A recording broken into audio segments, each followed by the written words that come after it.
Ito siya, papuntang OPD department.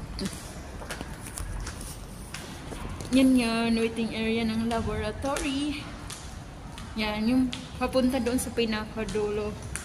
Laboratory yun. Ito yung first floor, ha?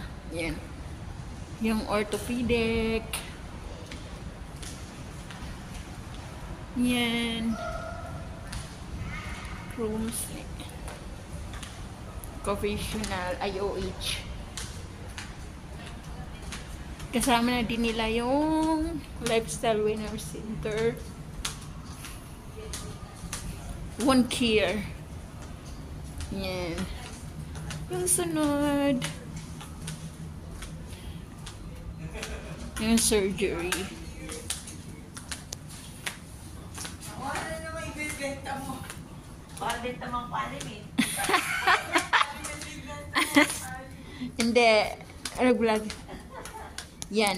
Meron din tayong ophthalmologist. Ito yung pidya.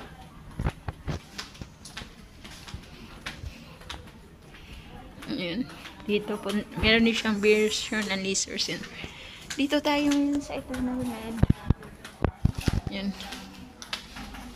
Ito yung mga magandang secretary ng IM. Hello guys.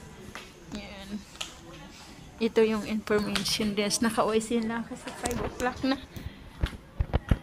Ito yung online approval ng HMO. Ito yung woman center. Magkasama na siya. Wait lang. Natatapunan siya. O yan. Dito yung OPD scheduler. Tapos yung heart center, yung nandoon, vascular.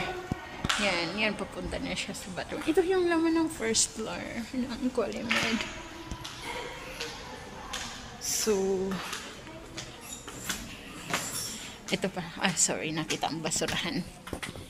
Yan, ang laman ng woman center. Dito nakasama din yun ng ultrasound ng surrogation. Ayan, ito tayo sa IM. Ito na yung OPD section.